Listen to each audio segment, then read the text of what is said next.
You are standing naked under a stream of aggressively warm water, staring blankly at the bathroom tiles when it suddenly hits you, the absolute most mathematically perfect soul, crushing comeback to an argument you lost 3 whole days ago. You narrow your eyes and whisper this weaponized string of words to the shampoo bottles, then drop the loofah like a microphone, because in your head you are a master. Debater, an unstoppable intellectual gladiator who just obliterated your coworker Dave.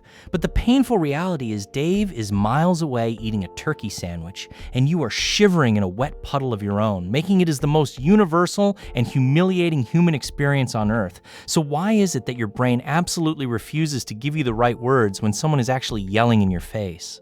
But the very second you step into a slippery isolation chamber, you suddenly become the Supreme Court justice of petty comebacks. You are not crazy, and you are not just weirdly obsessed with Dave. Your brain is actually running a highly complex evolutionary survival simulator, and it strictly requires you to be completely soaked and bored out of your mind to turn it on. The French actually have a term for this agonizing phenomenon. It is called l'esprit de l'escalier, which translates to staircase wit. Because historically, you would completely embarrass yourself at a fancy party and only think of the perfect comeback while walking down the stairs to leave. But why does your brain betray you in the exact moment you need it most well, when someone is yelling at you?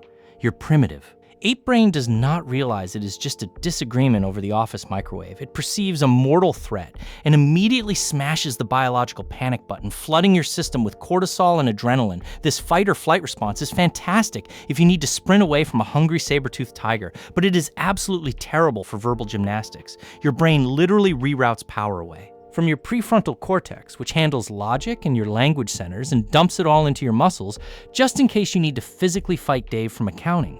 So while you are standing there trying to formulate a clever response, the vocabulary section of your brain is currently on fire and throwing files out the window, leaving you stuttering like a broken dial-up modem and walking away, in absolute defeat.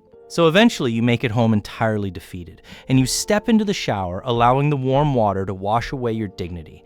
And this is where the magic happens, because taking a shower is an incredibly mundane task. It requires zero active focus. You just scrub your hair and stare at the wall, which means your brain's active executive function finally powers down. It shuts off the lights and clocks out for the day. But your brain never actually turns off. Instead, it boots up a massive background processing software called the default mode network, or the DMN. This complex network only activates when you completely stop paying attention to the outside world. It is basically the autopilot of your mind taking over while your physical body mechanically rubs soap on itself, and because the DMN is no longer distracted by incoming threats or navigating traffic or doing your actual job, it starts frantically sifting through your recent memories, looking for unresolved tasks. And out of nowhere, it finds the folder labeled "that highly embarrassing argument you lost to Dave." At 3 p.m., it immediately throws that memory up on the internal projector screen, and with all your panic-inducing adrenaline finally gone, you're logical. Language centers come back online, allowing your completely relaxed brain to perfectly engineer the absolute ultimate verbal takedown.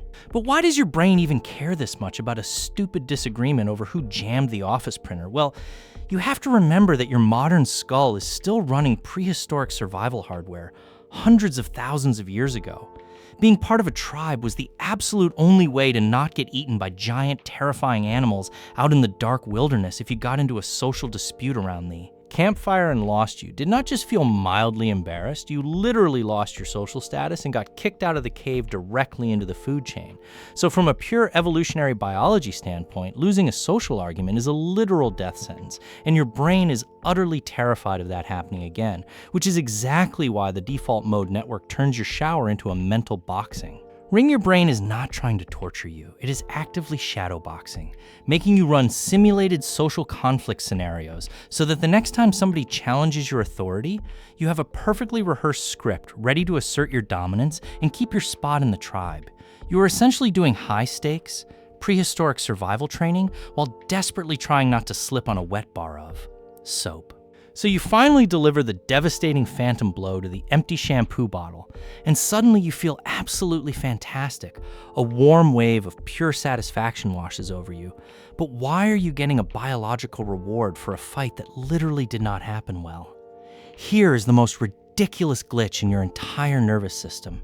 Your highly advanced human brain is actually incredibly stupid when it comes to telling the difference between a real social victory and a completely imaginary one when you drop the mic in your shower fantasy, your brain just assumes you actually asserted dominance in real life, and it rewards you by pulling the internal slot machine lever and flooding your system with a massive hit of dopamine. This fake dopamine loop is incredibly addictive because you get all of the biological high of winning an intense social conflict, with absolutely none of the actual real-world consequences, which is exactly why you will happily stand under the hot water for 45 straight minutes fighting imaginary demons until the water heater finally gives up and blasts you with freezing cold ice water, violently snapping you back to reality, where you are just a shivering, wrinkly stickman who still has to go to the office tomorrow and look Dave directly in the eyes. But here is the dark side of letting your brain play highly immersive virtual reality games while you wash your armpits if you let the default mode network run entirely unsupervised. It can easily trap you in a toxic rumination loop, where instead of preparing for the future, you just start mentally torturing yourself over the past. Suddenly you are not just destroying Dave, you are aggressively reliving a mildly awkward interaction you had with a cashier in 2014,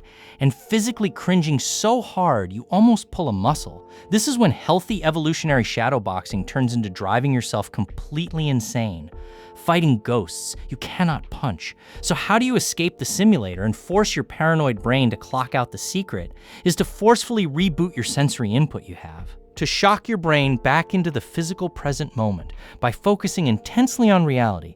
Count the physical tiles on the bathroom wall, change the temperature of the water to freezing cold for 3 seconds, or focus entirely on the smell of your cheap tropical shampoo. Doing this forcefully yanks the power cord out of the default mode network, forcing your active executive function to boot back up, and trapping your imaginary enemies back inside the squishy pink hard drive where they belong. So the next time you find yourself standing naked in a puddle, delivering a beautifully orchestrated monologue to a bottle of conditioner, please do not feel embarrassed. You are not crazy, and you are not weirdly obsessed with social dominance.